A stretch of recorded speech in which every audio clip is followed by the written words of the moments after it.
आज आदिकाल की सामाजिक स्थिति के बारे में बात करेंगे। आदिकाल 1000 से 1400 ईस्वी तक चला। आदिकाल विविध और परस्पर विरोधी प्रवृत्तियों का काल है। हर्षवर्धन के बाद किसी ने केंद्रीय सत्ता स्थापित नहीं की। युद्ध या बाहरी हमलों का कोई प्रभाव जनता पर नहीं पड़ता था। भूमि और नारी का हरण राजाओं पर लिखे गए काव्यों के सामान्य विषय हैं। सामंतवादी व्यवस्था में भूमि संपत्ति का स्रोत होती है। रक्त या वंश की शुद्धता और उच्चता में नारी की भूमिका निर्णायक होती है। अर्थव्यवस्था की बात छोड़ दे तो कहा जा सकता है कि सामान्य जनता के दैनिक जीवन पर राज्य की अपेक्षा धार्मिक मतों का अधिक प्रभाव पड़ता था। इस काल में संस्कृत प्राकृतिक और अपभ्रंश में भी रचनाएं होती रही थी और साथ ही साथ अपभ्रंश के केंचुल को छोड़ती हुई हिंदी भी अपना रूप ग्रहण कर रही थी।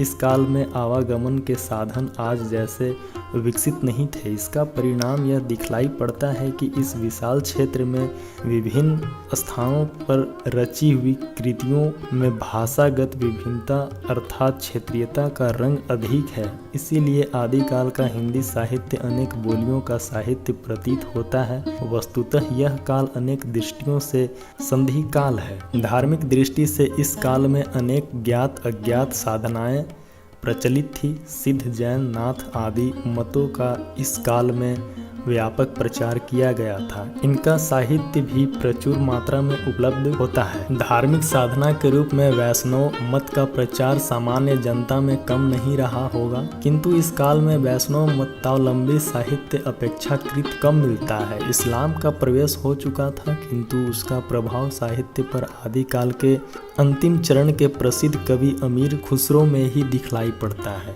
संदेश रासक का रचयिता अदहमान अब्दुल्लाह रहमान अपने नाम से इस्लाम धर्मावली ज्ञात होता है, किंतु इनकी रचना पर इस्लाम का प्रभाव नहीं के बराबर है। आगे हम सिद्ध कवि के बारे में जानेंगे। बौद्ध धर्म कालांतर में तंत्र मंत्र की साधना में बदल गया था। वज्रयान इसी प्रकार की साधना था। महापंडित राहुल सांकृत्यायन के अनुसार बौद्ध धर्म अपने हीनयान और महायान के विकास को चरम सीमा तक पहुंचाकर अब एक नई दिशा देने की तैयारी कर रहा था। जब उसे मंत्रयान, वज्रयान या सहजयान की संज्ञा मिलने वाली थी। सिद्धों का संबंध इस वज्रयान से था। उनकी संख्या 84 बताई जाती है। प्रथम सिद्ध सरप्पा 8वीं शताब्दी सहज जीवन पर बहुत अधिक बल देते थे। इन्हें ही सहजयान का प्रवर्तक कहा जाता है। सिद्धों ने नैरातम भावना, कायायोग, सहज शून्य तथा समाधि की विभिन्न अवस्थाओं का वर्णन किया है। इन्होंने वर्णाश्रम व्यवस्था पर तीव्र प्रहार किया है। इन्होंने संध्या भाषा शैली में रचनाएं की है। संध्या भाषा वस्तुतः अंत साधनात्मक अनुभूतियों का संकेत करने वाली प्रतीक भाषा है। इसीलिए प्रतीकार्थ खुलने पर ही यह समझ में आती है। इस भाषा शैली का उपयोग नाथों ने भी किया है।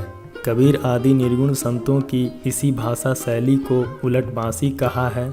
मध्य देश के पूर्वी भाग में ही सिद्धों के होने का पता चलता है। इनकी भाषा में भी उन्हीं क्षेत्र का तत्कालीन रूप मिलते हैं। आगे पढ़ेंगे हम नाथ कवि के बारे में। नाथों का समय थोड़ा बाद का है। 84 सिद्धों की जो सूची मिलती है उनमें कई नाम नाथों के भी हैं।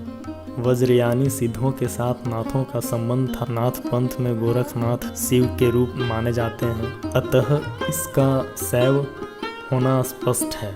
गोरखनाथ ने पतंजलि के योग को लेकर हठ योग का प्रवर्तन किया है। ब्रह्मचर्य, वाक्य संयम, शारीरिक मानसिक सुचिता तथा मध्य मांस के त्याग का आग्रह किया है। मध्य अर्थात शराब दारू। ब्राह्मणों के कर्मकांड एवं वर्णाश्रम व्यवस्था पर उन्होंने भी तीव्र प्रहार किया है। उनका सिद्धांत था जोई जोई पिंडे सोई ब्रह्मांडे, अर्थात जो शरीर में है वही ब्रह्मांड में है। ईड़ा, पिंगला, नाद बिंदु की साधना, षट चक्र भेदन, शून्य चक्र में कुंडलिनी का प्रयोग आदि नाथों की अंत साधना के मुख्य अंग हैं। संध्या भाषा या उलटबांसी की शैली का प्रयोग इन्होंने भी किया है। नाथों का निवास स्थान मध्य देश का पश्चिमोत्तर भाग बताया जाता है। परंपरा से प्रसिद्ध है कि गोरखनाथ, सैंद्रनाथ या थे। मच्छंदर नाथ जालंधर के शिष्य थे। यह भी कहा जाता है कि इन्हीं जालंधर से जालंधर नगर का नामकरण हुआ है। राहुल सांकृत्यायन गोरखनाथ का समय विक्रम की 10वीं शताब्दी मानते हैं। रामचंद्र शुक्ल ने इन्हें पृथ्वीराज चौहान के समय का बताया है और पंडित हजारी प्रसाद द्विवेदी इन्हें 10वीं शताब्दी का मानने के पक्ष में हैं। तो दोस्तों आज का सेशन यहीं पे समाप्त करते हैं।